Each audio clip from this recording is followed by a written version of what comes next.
that, Mr. Binger, it's yours. Thank you, Judge. Good morning, ladies and gentlemen. I want to assure you that everything that the judge just read to you, you'll get a copy of, so you'll have a chance to look it over yourself. You don't have to memorize everything he just told you.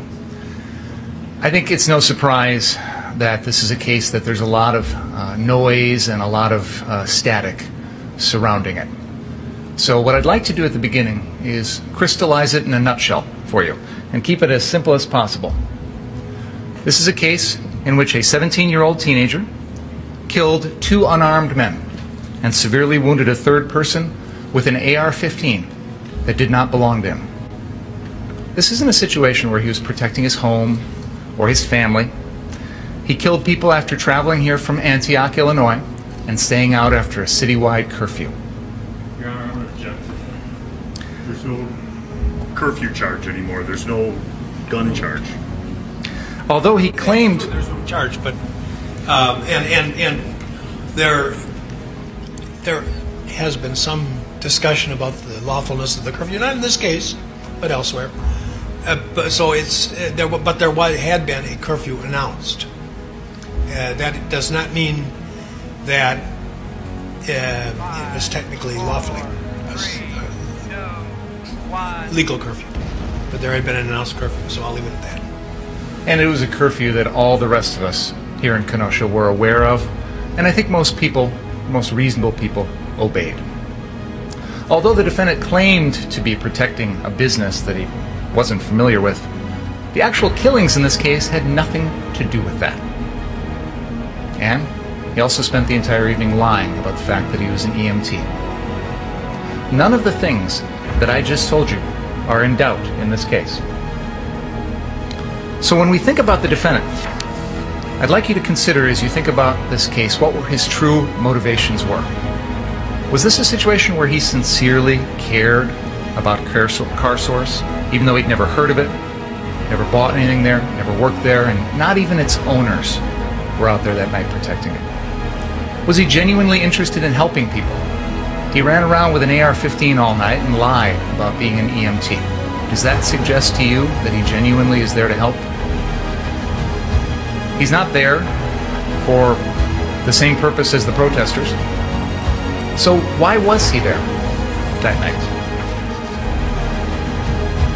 When you think about these things, I think there are some things that we can all agree on. In America, it's hard these days. People are polarized and there's a lot of political issues back and forth. And the judge has made it clear this case is not about politics. There is common ground here. We have all agreed, and I asked you this 2 weeks ago today.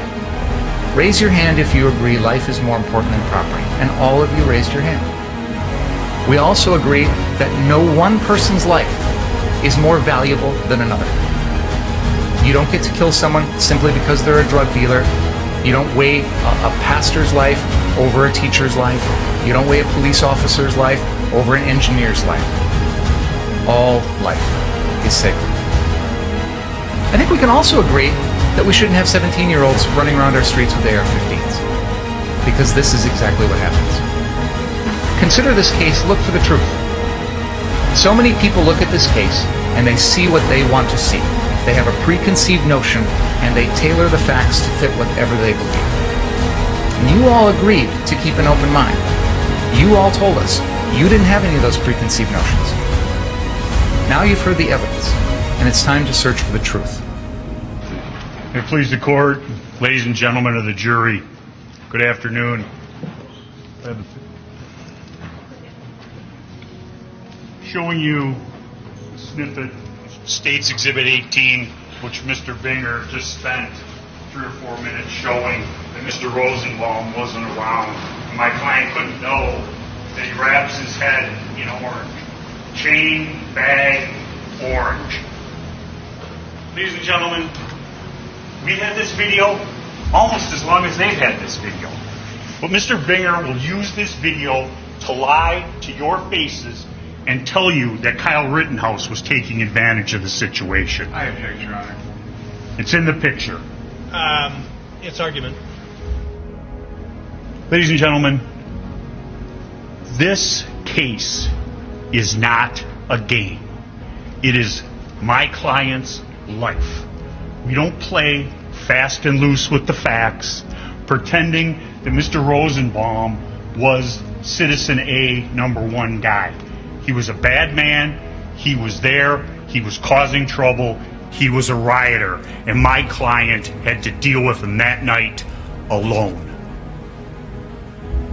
When I say that the truth matters and this is not a game, what do I mean by that?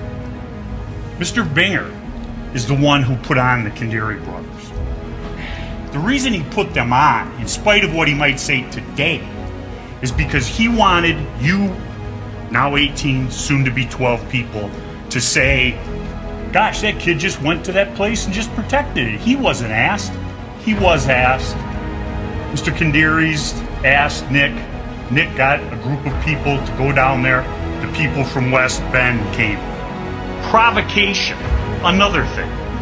Think back on November 2nd, when this case started. Did you hear one word out of Mr. Binger's mouth about provocation? You didn't, because it was never said. But when his case explodes in his face, now he comes out with provocation. That was open.